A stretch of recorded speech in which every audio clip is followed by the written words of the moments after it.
For 1,000 years, Europe was a battlefield of broken empires, lost knowledge, holy wars, and constant reinvention. Kings rose and vanished. Armies clashed. Plagues redrew the map. But underneath the chaos, something strange was happening. A slow transformation, one that would forge the modern world from the ashes of the old. It didn't begin with power. It began with collapse. Rome, once the heart of civilization, didn't fall in a blaze of glory. It crumbled in silence. Roads cracked, cities emptied. Gold disappeared from the hands of ordinary people. And in its place, something new, something unexpected.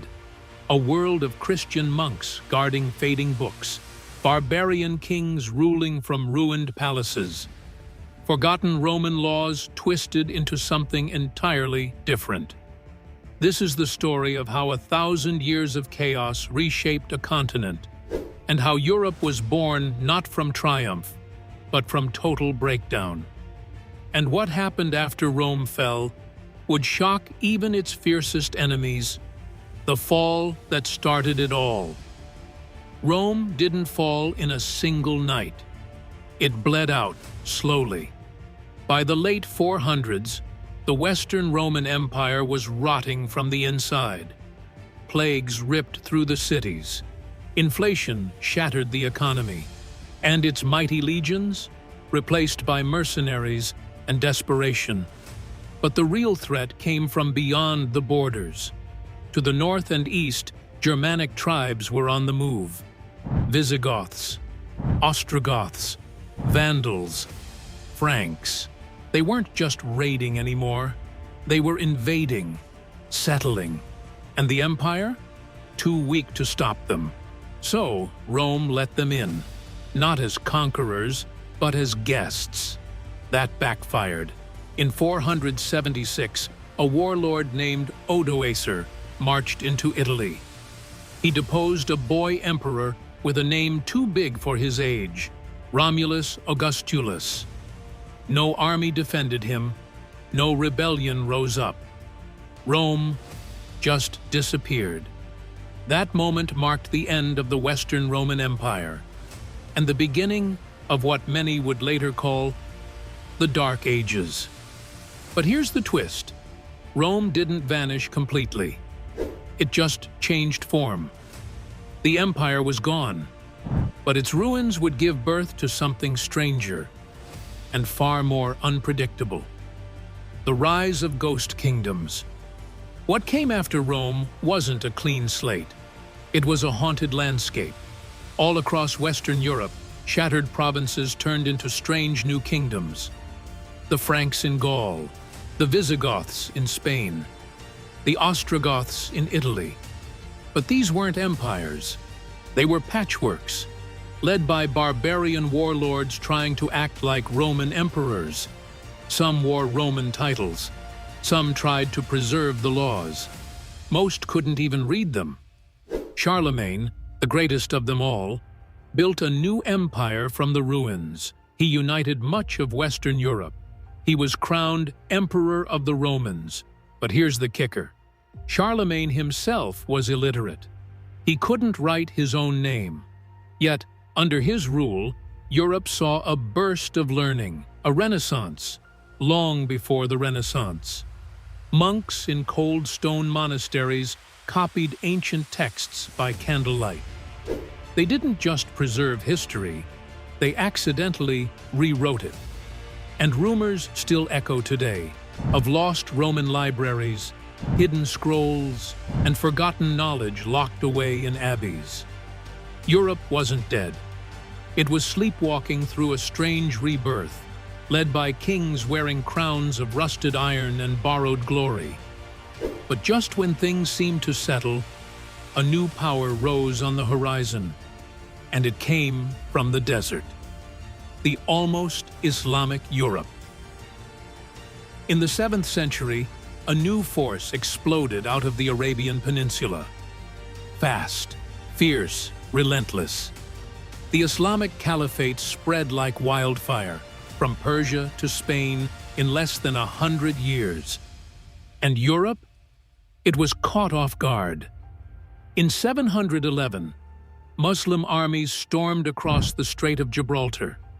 Within a few years, they crushed the Visigothic kingdom and took control of nearly all of Iberia. Then they looked north. The Franks were next. And for a brief, terrifying moment, it looked like Europe might become part of the Caliphate. But then came the Battle of Tours, 732.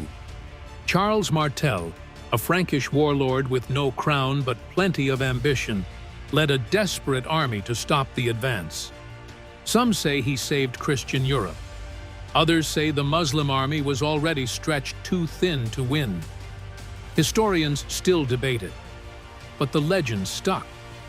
Martel's victory didn't just stop the Caliphate, it launched a dynasty, the Carolingians, and they were just getting started.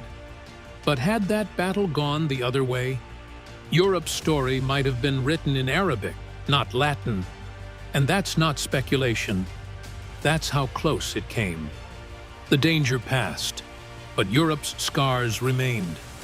Now it was time for a counterattack. And a new empire was ready to rise, built not from scratch, but from the bones of the old world. The empire that almost worked. Charlemagne didn't just dream of a kingdom. He dreamed of an empire, a new Rome. By the late 700s, he had done the impossible, unifying most of Western Europe under one rule. From the North Sea to Italy, from the Atlantic to the edge of Slavic lands, all bowed to the Frankish crown. And on Christmas Day, in the year 800, Pope Leo III crowned him Emperor of the Romans. For the first time in 3 centuries, the West had an emperor again. But this wasn't Rome reborn, it was Rome reimagined. Charlemagne pushed learning, law, and religion with relentless force. He ordered scribes to copy ancient texts. He standardized currency. He backed the church and expanded its power. He built something that felt permanent. But there was one fatal flaw. It was all held together by him. After Charlemagne's death, everything began to fall apart. His grandsons turned against each other. In 843, the Treaty of Verdun chopped the empire into pieces, the earliest outlines of modern France, Germany, and a middle zone that simply faded. That empire, so ambitious, so vast, barely lasted 2 generations. It almost worked. But roads were broken, trade was weak, cities were too small, and power, once again, began to slip through royal fingers. And then came the final blow. A storm of invaders from every direction. A world under siege. The 9th and 10th centuries crushed Europe from all sides. From the north came the Vikings, raiding cities, torching monasteries, even threatening Paris.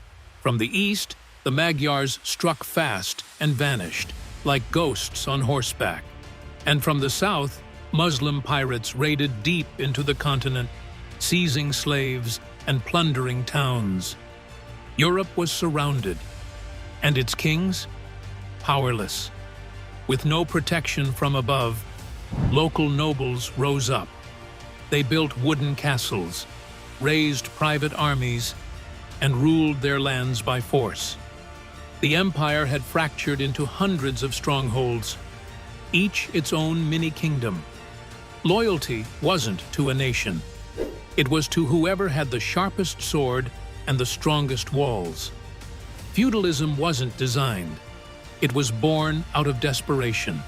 And in this power vacuum, a new force stepped forward, one that would soon claim authority over everything. The church takes over. When kings lost control, the church filled the vacuum, quietly at first, then completely. In the early Middle Ages, popes were weak. Local priests were controlled by nobles. The church looked like a servant of the state. That changed. Reformers rose up, demanding the church break free from royal influence. They didn't just want independence, they wanted power. Pope Gregory VII went head-to-head with Emperor Henry IV. Their fight? Control over appointing bishops. It ended with Henry standing barefoot in the snow, begging for forgiveness. The message was clear. The Pope had more power than the Emperor. By the 12th century, the Church had become a spiritual empire, with its own laws, land, and armies of influence. And as its grip tightened, Europe's kings began to plot their return to power. The Black Death, and what came after. In 1347, death arrived by ship.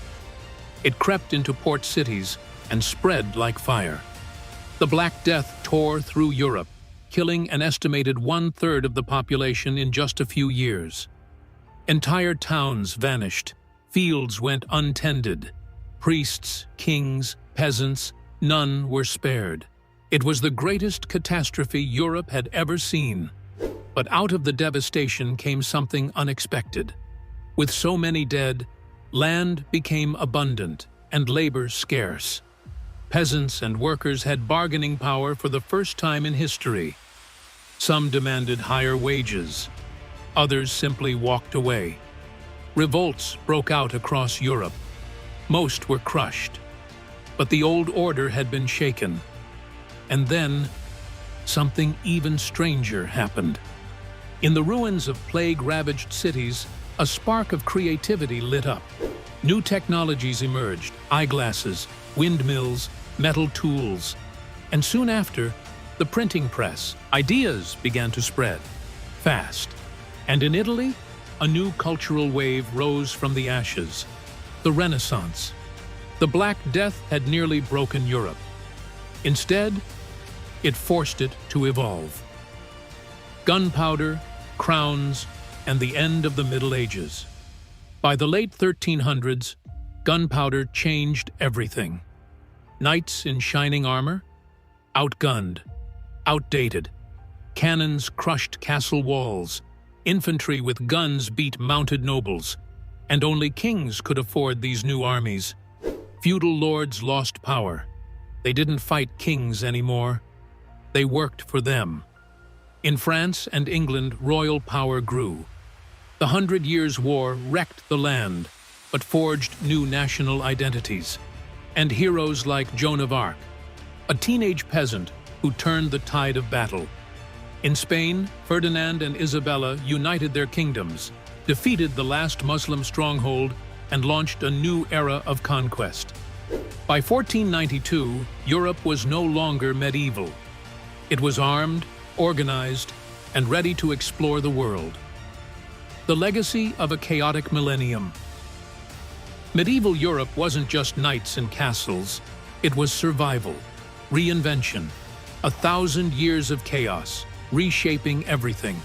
Empires fell, plagues struck, kings lost power, and clawed it back. But through it all, Europe kept adapting, from fading Roman roads to booming cities, from illiterate warlords to printing presses, from wooden fortresses to gunpowder empires. What rose from the ruins wasn't a return to the old world. It was the birth of a new one. By 1500, Europe had reinvented itself. It was unified by faith, driven by ambition, and armed with tools that would soon reshape the globe. So the next time you hear Dark Ages, remember, it wasn't dark, it was explosive, and its echoes are still with us.